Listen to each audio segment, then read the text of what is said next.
الحمد للہ وکفا وسلام علی عبادہ الذین اصطفیٰ اما بعد. زکوٰۃ، جس طرح میں نے عرض کیا تھا، بنیادی طور پر 6 چیزوں پر زکوٰۃ فرض ہوتی ہے: سونا چاندی، نقدی، مالی تجارت، سائمہ جانور، عشر اور معدنیات. ان میں سے 3 پہلے جو ہیں ان پر میں نے بات بارہا کی ہے. اصل جو اثاثے ہیں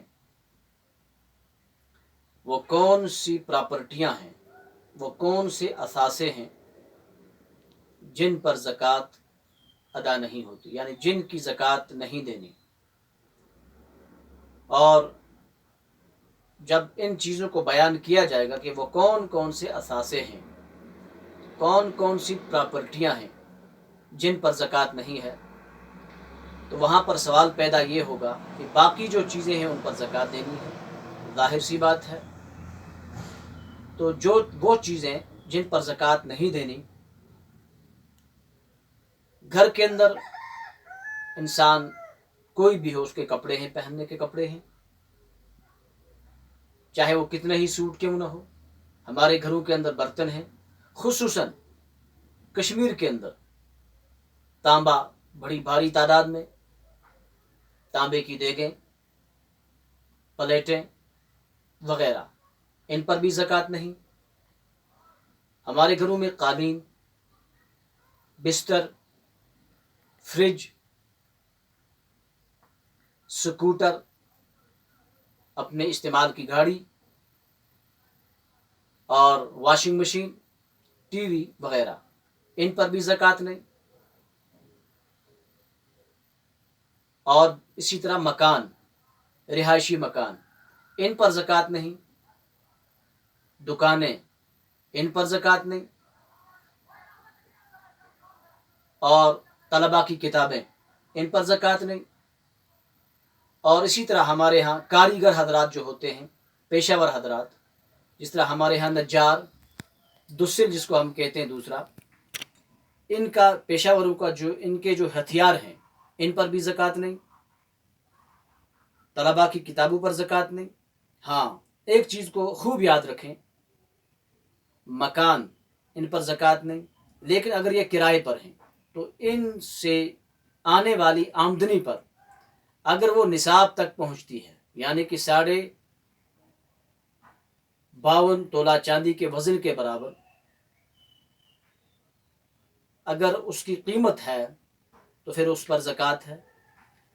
گویا کہ معلوم ہوا مکانات سے آنے والی آمدنی پر زکوٰۃ، گاڑیوں سے آنے والی آمدنی پر زکوٰۃ. زمین ہے، زمین پر زکوٰۃ نہیں، بلکہ زمین پر عشر ہے، وہ بھی سال میں ایک بار دیا جاتا ہے. عشر کی بات اس وقت میں آپ کے سامنے نہیں کر رہا ہوں.